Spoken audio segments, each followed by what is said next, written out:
बीड जिल्हा बँकेत 25 वर्षांपूर्वी मेलेल्या शेतकऱ्याच्या नावे 10 वर्षांपूर्वी खातं उघडण्यात आलं।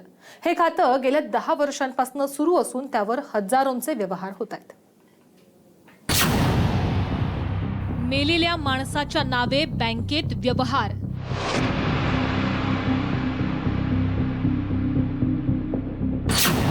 बीड जिल्हा बँकेचा अनागोंदी कारभार।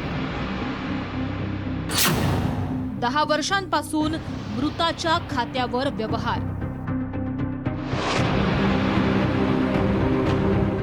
माणूस मेल्यानंतर तो इतिहास जमा होतो, पण बीड जिल्ह्यात 15 वर्षांपूर्वी मेलेल्या माणसाच्या नावे बँक खातं उघडल्याचा धक्कादायक प्रकार समोर आलाय। मेलेल्या माणसाच्या नावे बिनबोभाट आर्थिक व्यवहारही सुरू आहेत। परळी तालुक्यातल्या कन्हेरवाडीच्या तुकाराम मुंडेंचा 28 जून 1993 रोजी मृत्यू झाला। त्यांच्या मृत्यूनंतर 15 वर्षांनी 18 सप्टेंबर 2008 रोजी बीड जिल्हा बँकेच्या परळी शाखेत खातं काढण्यात आलं। गेल्या 10 वर्षात या खात्यावर हजारोंचे व्यवहार झाले। आताही हे खातं सुरू असून 79,000 रुपये खात्यावर जमा आहेत।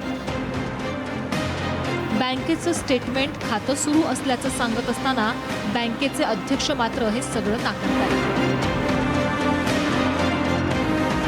आज रोजी त्या खात्यावर कसलाही व्यवहार नाही।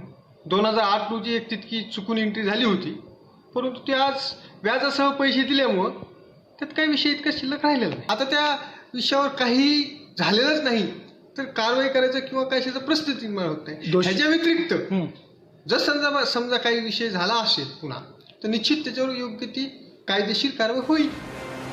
मेलेल्या माणसाच्या नावावर बीड जिल्हा बँकेत खातं सुरू आहे। त्याच खात्यावरनं सरकारी लाभाचे पैसेही काढले गेले। बँकेच्या एका खात्याबाबत ही माहिती उघड झाली। बँकेत अशी इतरही बेनामी खाती आहेत का, असा सवाल आता बीड जिल्ह्यातले शेतकरी विचारू लागले।